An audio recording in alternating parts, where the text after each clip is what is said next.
quando as tropas dos aliados e do eixo trabalharam juntas. A Segunda Guerra Mundial ficou conhecida por sua brutalidade, com tanto os aliados quanto as potências do eixo lutando com unhas e dentes pela supremacia.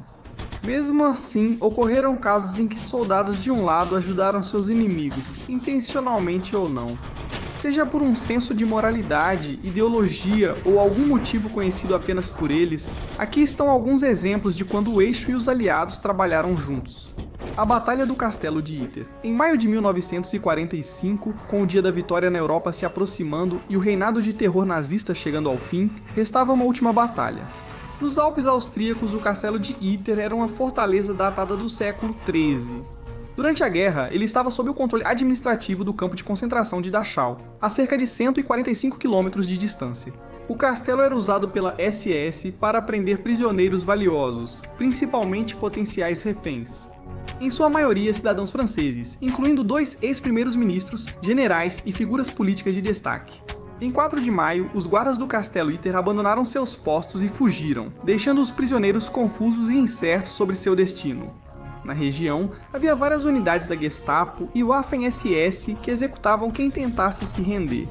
Temia-se que a SS matasse esses prisioneiros valiosos como último ato de desafio. Os prisioneiros enviaram 2 mensageiros, um deles achou uma unidade americana. Mesmo fora da sua jurisdição, um pequeno grupo de resgate liderado pelo comandante de tanque Jack Seeley foi enviado ao castelo. O outro mensageiro encontrou o major da Wehrmacht Sepp Gengel, um oficial alemão que estava desiludido com a causa nazista.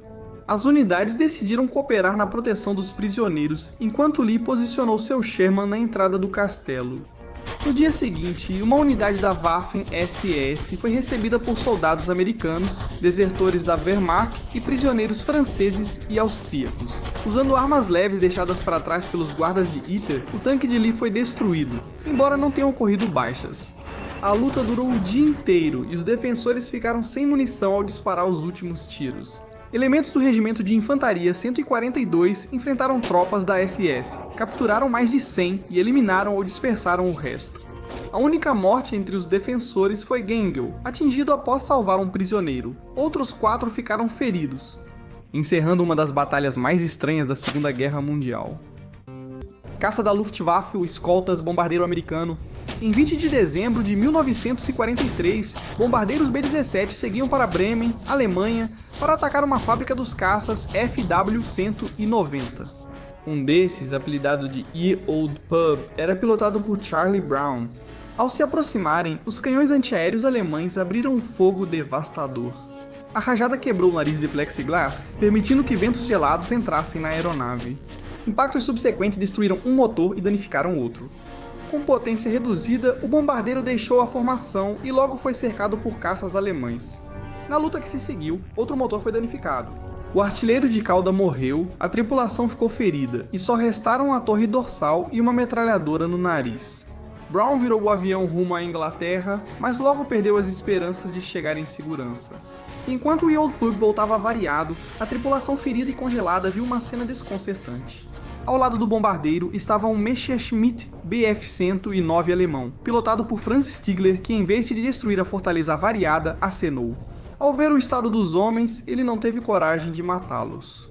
Stigler tentou sinalizar para Brown pousar os bombardeiros em segurança na Alemanha ou na Suécia neutra, onde seriam internados. Brown não entendeu o que Stigler queria dizer e seguiu pilotando seu avião danificado para a Inglaterra. Stigler voou em formação fechada com o bombardeiro, evitando que as armas antiaéreas alemãs atirassem neles. Ao saírem do espaço aéreo alemão, Stigler saudou antes de voltar para casa. Brown retornou em segurança à Inglaterra. Brown e Stigler sobreviveram à guerra e se reencontraram em 1990, mantendo a amizade até morrerem em 2008. O incidente de Nietzsche, quando os americanos acidentalmente ajudaram o eixo. Em 7 de novembro de 1944, o 82º Grupo de Operações americano, com base na Itália, apoiava forças soviéticas, especialmente o 6º Corpo de Fuzileiros Guardas, rumo a Belgrado. Próximo a Niš e Iugoslávia, atual Sérvia, caças P-38 Lightning avistaram o que acreditavam ser um comboio alemão. Existem várias versões sobre o que aconteceu em seguida. O que pode ser concordado é que os Lightning atacaram o comboio soviético com metralhadoras e foguetes, matando 34 pessoas, incluindo o comandante do 6º Corpo de Guardas e destruindo cerca de 20 caminhões. Os soviéticos acionaram seus caças, achando que era um ataque dos Luftwaffe FW-189, com design de corpo duplo parecido ao P-38. Quando os Yak-9 e Yak-3 chegaram, iniciaram combates aéreos com os americanos por cerca de 15 minutos. Aeronaves de ambos os lados foram abatidas, mas os números são contestados. Os americanos logo notaram que combatiam os soviéticos e cessaram o ataque. Outra onda de P-38 se aproximava, mas eles foram interceptados pelos caças soviéticos, que exibiam a estrela vermelha em suas aeronaves, e retornaram à base sem mais incidentes. Ainda não existe explicação oficial para o confronto. Relatórios de inteligência apontaram a ausência de tropas alemãs na região, reforçando a suspeita de ataque deliberado. O combate aéreo durou 15 minutos e nenhum americano notou a estrela vermelha nos caças soviéticos, diferente da cruz da Luftwaffe ou da suástica. Relatos indicam que americanos erraram a navegação e pensaram estar sobre território inimigo. Os soviéticos avançaram mais rápido que o previsto, surpreendendo as forças americanas com sua presença na região. O incidente foi oficialmente tratado como fogo amigo, e os americanos pediram desculpas formais aos soviéticos. Apesar de poder ter sido um engano, ainda circulam rumores de que o ataque foi intencional. Não é possível determinar, pois muitas informações sobre o ocorrido seguem confidenciais até hoje. O piloto americano desertou. Em 1944, a guerra favorecia os aliados, enquanto o eixo sofria derrotas nas frentes leste e oeste. Mesmo assim, ao menos um soldado aliado arriscou tudo e se juntou à causa do eixo. Martin James Monty entrou no Corpo Aéreo do Exército dos Estados Unidos, tornou-se piloto e foi enviado para Karachi, na Índia, hoje Paquistão, onde serviu sem incidentes. No fim de 1944, Monty desertou e pegou carona em um C-46 para o Cairo. Depois fez várias paradas até chegar ao campo de aviação de Pomigliano, ao norte de Nápoles. Lá ele encontrou um P-38 Lightning, aguardando testes após reparos. Ele roubou o avião e voou para Milão, sob controle alemão. Quando chegou lá, ele desertou e passou algum tempo como prisioneiro dos alemães desconfiados. Monty foi solto após convencê-los de sua sinceridade. Ele desertou por ser anticomunista e acreditar que a guerra era uma conspiração comunista, e que a Alemanha e os Estados Unidos deveriam se aliar contra a União Soviética, seu verdadeiro inimigo.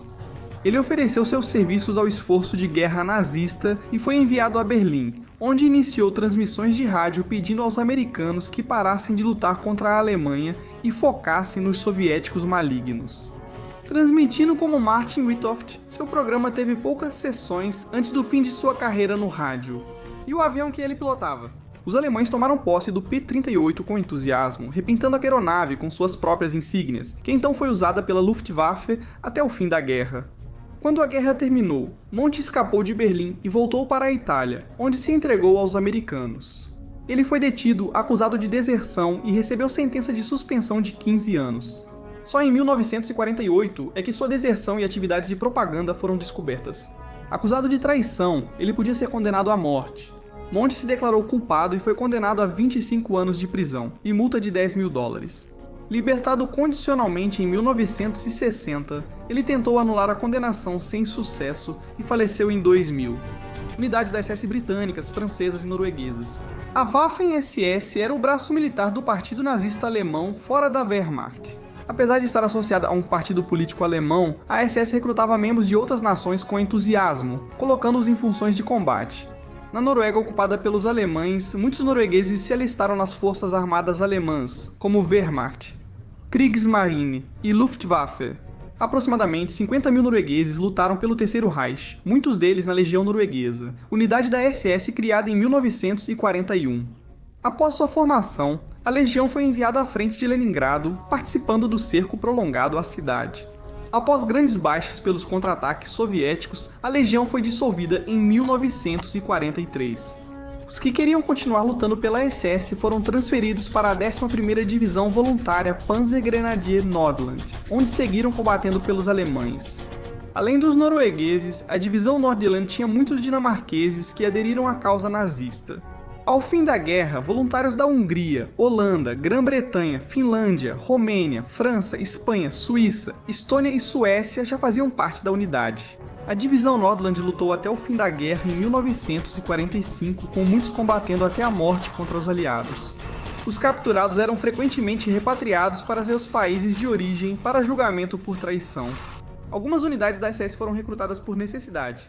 Em 1944, a Alemanha perdia em todas as frentes e precisava urgentemente de mão de obra. O Corpo Livre Britânico era formado por prisioneiros de guerra britânicos e da Commonwealth recrutados para lutar contra os soviéticos. Os resultados não inspiraram. As informações sobre o Corpo Livre Britânico são escassas, mas estima-se que chegou a ter cerca de 27 membros. Alguns homens eram dedicados à missão, mas a maioria era inepta, incapaz de combater e quase incompetente, incluindo vários com extensos antecedentes criminais e disciplinares.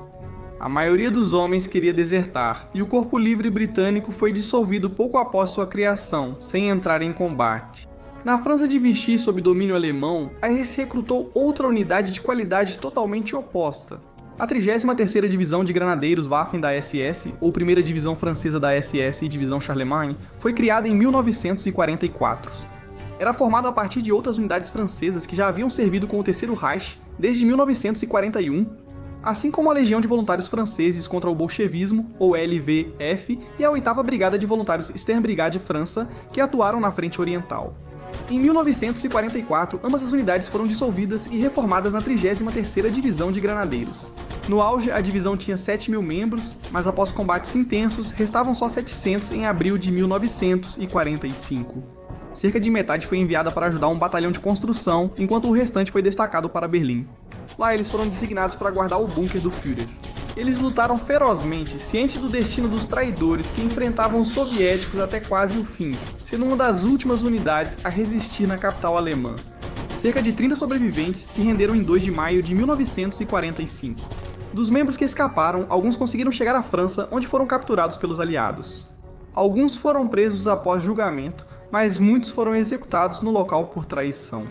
No conflito mais mortal da história, membros das Forças Armadas do Eixo e dos Aliados, por convicções pessoais, ideologia ou outros motivos próprios, deixaram diferenças de lado e cooperaram uns com os outros.